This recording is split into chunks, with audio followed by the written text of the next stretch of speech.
Peace and love, my beautiful people.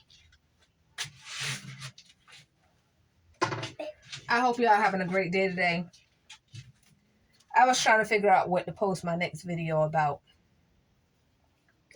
And I was bouncing back and forth between like several ideas, coming up with some new ones, and just watching my surroundings, watching what's going on around me, watching what's going on in the world through these social medias, and so on and so forth, to try to come up with some good content for you guys, good ideas on what would be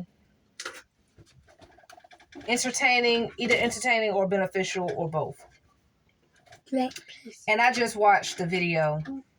It popped up on my timeline. I don't know why it popped up on my timeline, but it popped up on my timeline. Maybe it popped up because it was meant to inspire this video.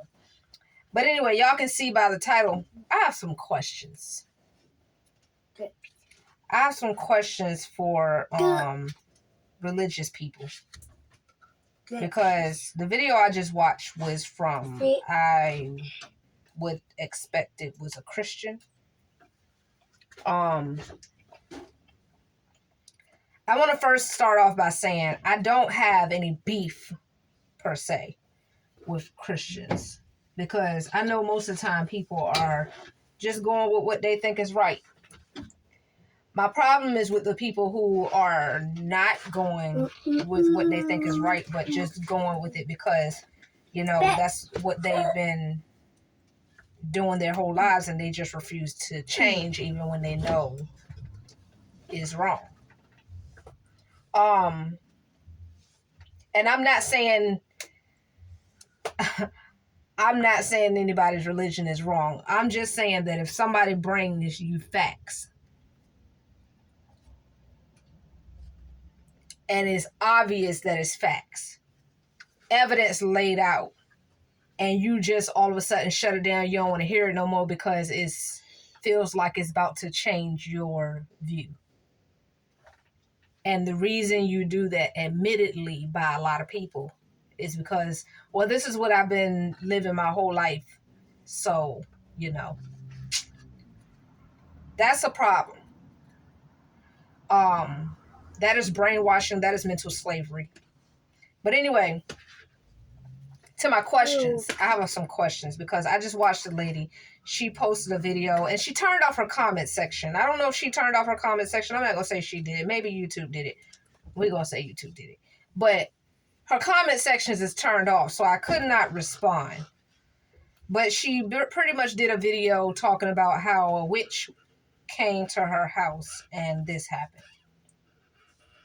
So she was telling a story about how a witch supposedly put a curse on her household because of somebody telling her how the lady who was doing the video's husband loved God just as much the same way she loved her craft. And so the witch supposedly decided because of that to put a curse on this lady's household because, quote unquote, she was not familiar with true or good Christians. And so she was telling the story, cool, but she ended it with her speaking about how the curse basically supposedly made her leg pop. All of a sudden, at the same time, her leg popped or snapped or something, and the husband thought she had hurt herself and so on and so forth. And basically, he was saying that you better, I forget how she worded it, but at the end of the day, lady, you just did a whole return to sender spell. Do you not know that's witchcraft? I'm just confused.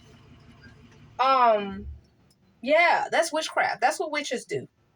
They do return to sender spells when people do wicked stuff to them. You did a return to sender spell and spoke in tongues. Witchcraft. You spoke in tongues, and all of a sudden the lady couldn't breathe, and the lady was limping and witchcraft.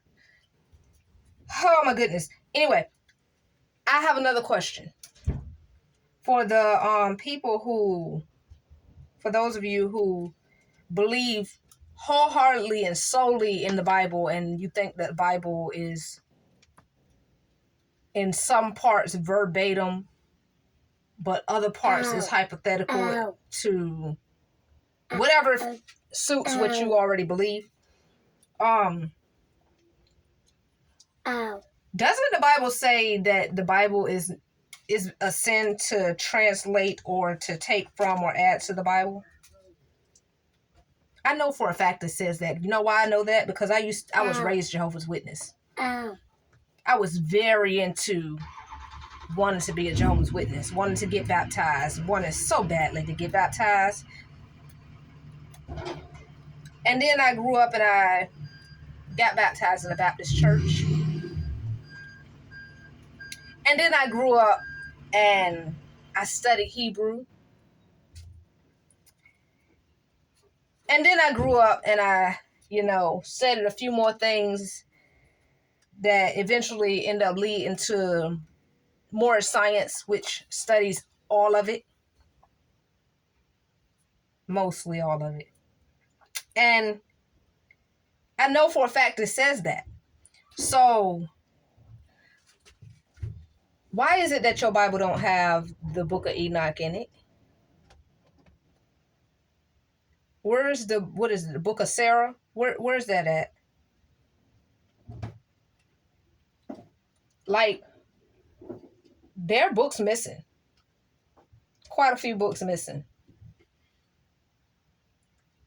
Which is why growing up when I was studying these things, and I was believing what I was studying, but I was confused because there was information that was missing. And I had questions that nobody ever seemed to answer. And to this day, that's the issue that Christians have with me, is because I have a lot of questions that none of them are able